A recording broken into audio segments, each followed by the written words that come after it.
Welcome to the Software Process and Measurement Cast number 733. Nearly to the end of year 16.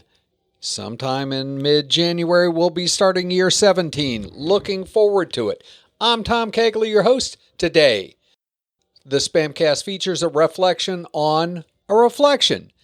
As I was rereading Chapter 5 of Extraordinary Badass Agile Coaching and retrospecting on my own behavior, I replayed some past coaching experiences. The point today is less the linkage to our current reread than the confluence of continued learning and reflection. We also have a visit from Mr. Jeremy Berriault. Jeremy and I talked about coaches who let their own biases run away with them.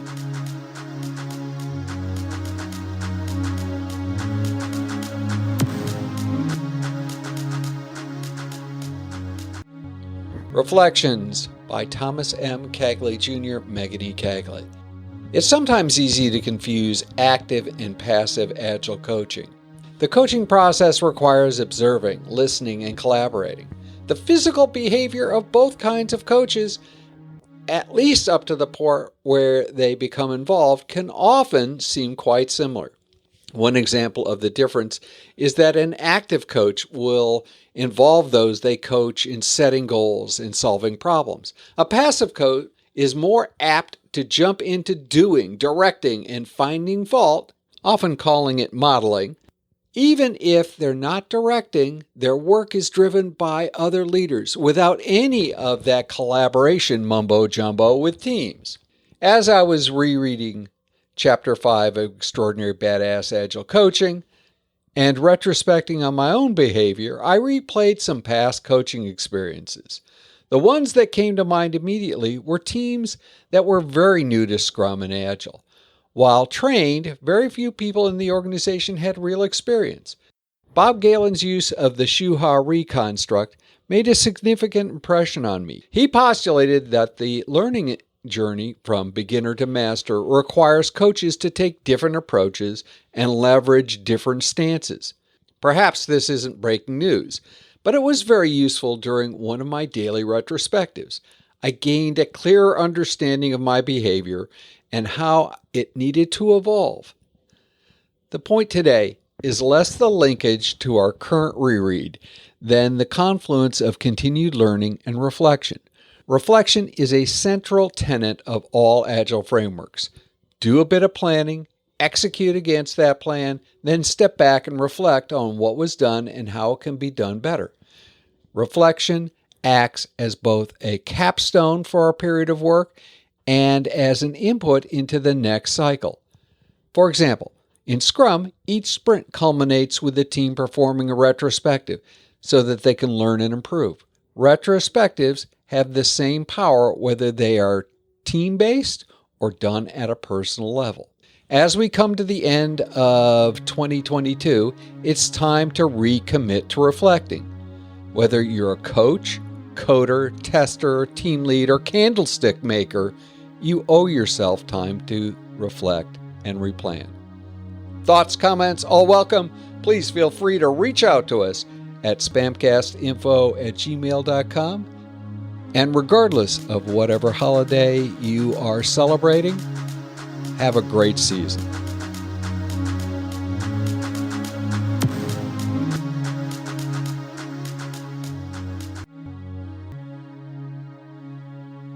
Jeremy Berriault, welcome to the Software Process and Measurement Cast. Always a pleasure to be here, Tom.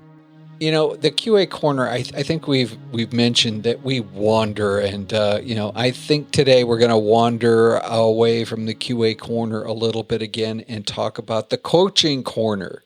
And today I'd like to get your take on coaches that have their own opinion and push that on the team or teams without regard to what the teams need or want to do. Good idea or a bad idea? To me, that's a bad idea. I think as a coach, yourself, myself, throughout our careers, we've coached individuals, teams, in organizations and to push our ideals. It's just because that's our vision. Our vision may not be the same vision of the individuals we're coaching.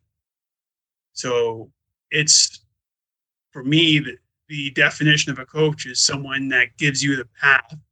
Like, you have your ideas of what might work, what might not, and give the team the direction as to where they got to go to make themselves improve and be better. It's not really conducive to the team to function, where if you have just a coach saying, thou shalt do this, thou shalt do that, and it just, the team just kind of follows. And really, is that a team, or is it just a bunch of people doing what you're told? But Jeremy, as a coach, I've seen coaches that are firmly convinced that they absolutely know the one true right way. And they've done it twice before in other organizations. And therefore, it must be the way. And they'll flat tell people what to do. Jeremy, I need you to do this. I know your culture is different, but you need to do it this way or you're going to die. I don't think they say the die thing. They better not.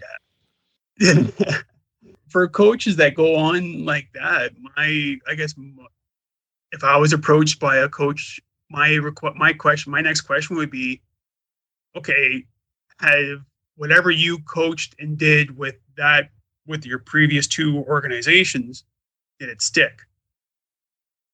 Did what you went in with, your vision on what they should be doing, and you're hard fast and made sure they were doing what you want them to do, did it stick? Or did they, once you were out the door, then basically everything else kind of went out the window and they did the wrong thing? Or they reverted back to where it was, where there was, and then they have to find another coach to fix what they're doing. I'd argue that a coach can't fix anything. A coach can help a team go and wrestle with things, but arguably, I don't think a coach can fix anything. I guess the way I envision it is the old adage, teach someone to fish, right? So we're there to help them fish, in this analogy, whether when we walk out the door, whether they continue to fish or they do something else, that is totally up to them. And going in and coaching individuals, it should be in a fashion where they are true change agents and helping them do those behavior changes to get to where they need to get, to where they want to get. Because if you just go in and change, let's just say they're doing an agile transformation, use air quotes for that, and they're going from waterfall to Scrum. You can teach anyone Scrum. You can teach how to go through a meeting, how to go through the events and the sprints and such. But are you really teaching them? Are you really showing them and letting them see the behaviors that they need to exhibit and the changes within, not only just within the team, but within the department and so on, that need to happen for them to succeed and to be to do an agile transformation, which is more being agile than just doing Scrum? Someday we're going to wrestle with the difference between a teacher and a coach and have that conversation. But I see your point. Okay, I'm going to teach because I think they should be fly fishing.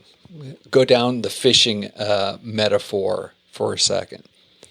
The team, however, wants to either use nets or dynamite. Both effective means of fishing. Oh, you've never fished? So, okay, that's a different story for a different time. Just ask. I'll be happy to tell you the story that my first boss out of undergrad told me about his life in World War II in Alexandria, Egypt. And I'm telling you, bombs and dynamite, excellent fishing technique. Generally illegal in the North America area, but it's, it is. But nets are certainly, they want to do it a different way. So if you go to the coaching example you gave earlier, someone that just kind of pushes their vision, if you push through the saying like, no, use this rod, use this bait, this is where you're going to catch the fish. And a true coach fashion where we are there to kind of take the environment and help them adapt and see. One, I think if they come out with dynamite sticks, kind of show so yeah, there's value to it, but there's huge risk to it in that, I don't know, you might lose a hand. But with the nets, if you have as the coach, if you have that open mind saying, hey, this could work, let's see, let's experiment on it. And if it works with the team and they're able to get what they need to get and they see the value and they get more value out of it, then by all means, okay, cool. Let's fish with a net. It's like coaches shouldn't be so tunnel vision on anything.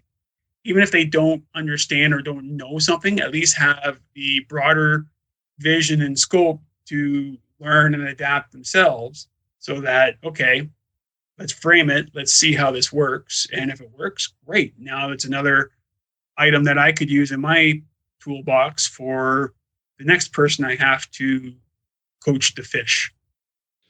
Who owns those experiments? Does the team have to get a permission from the coach to do an experiment? No, I don't believe so. I think they should ask the coach for advice on whether and what they kind of feel. Like, to me, it's saying like, would this work for us? And kind of go through it. And it's like, okay, well, it's your experiment. Let's give it a shot. You're there to observe and see, kind of give the input on, okay, what could work, what might not work. Like, I don't think you need the permission, but I think as a coach, it'd be kind of, for me, it'd be foolish of me to sit there and say, if they wanted to do something without me kind of understanding and kind of saying, okay, where's the risk? What's the value? What can we see out of it to get things better? And I've done this with some of the teams that I've coached from a QA perspective years ago, and even recently with on a couple of agile teams, and that they wanted to do something a certain way, a certain process a certain way. And I could have flat out said, no, you're not doing it that way. It doesn't make any sense. But I worked with them and say, okay, well, let's work through this and see where the value is, see what comes out of it. Maybe we could tweak something on the way. And it gives them that stewardship and ownership of what they're doing. Because really, when they have that, then there's a better chance of them accepting the change and continuously using that change going. Yeah, I like the fact that they own the change, and it does take them down the path. Definitely much better than a coach, and I'll put that in air quotes because I think it actually violates the rules of ethical behavior of a coach to actually tell people what to do. And so I think there's a degree of ethics issues there also, at least from the Agile Alliance. The idea, though, of a coach, and I think we've all seen this, coaches or people playing a title of a coach that probably bear no real resemblance to what a coach, whether it's an agile coach or other kind of coach, and then escalating if they don't get their way, is, I think, a fairly common issue. I've seen that more than once probably in the past month.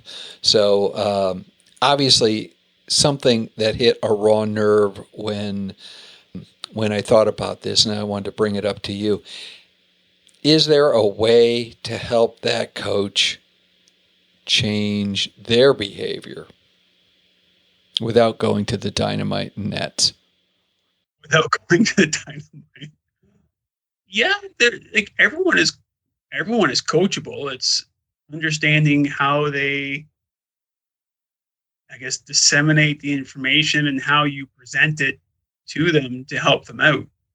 I think how you communicate with those individuals to kind of see is like, hey, like coaching is not just about like, yeah, Scrum is great, but is it the right thing for that particular team? And I think we've talked about this before. There's like boatloads of different agile frameworks out there that maybe there's one specific for a team. It's not, it's different. Like if you have a software hardware group, like would Scrum work? Maybe.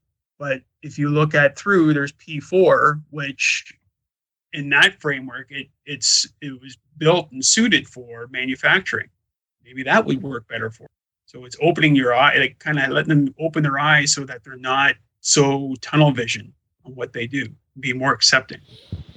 Cool. Jeremy, if people wanted to continue the conversation, how would they go about doing that? They can get a hold of me through my website at berriaultassociates.com. I can be reached at through LinkedIn.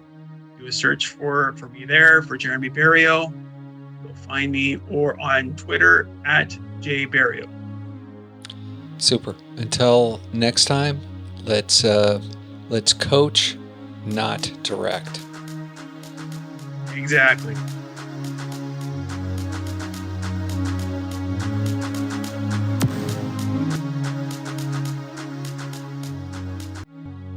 In Reread Saturday News, this week we reread Chapter 5 of Extraordinary Badass Agile Coaching. Don't you just love saying badass? The Journey from Beginner to Mastery and Beyond. Chapter 5 is titled Badass Agile Coaching Arcs. Coaching and conversations are highly intertwined activities. I'm at a loss as to how I would coach without actively interacting with people.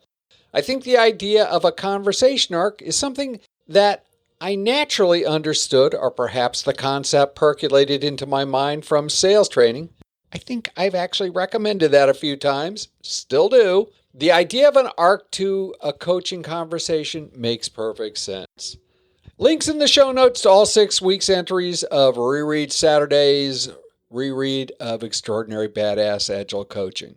In the Software Process and SPaMCAST number 734, we'll feature a lightly edited version of the SPaMCAST annual holiday panel. We're going to talk about engagement and whether being engaged is as important to organizations as it is to all of us in the agile and lean consulting industry. If process improvement is a never-ending journey, why do so many people ask, are we there yet?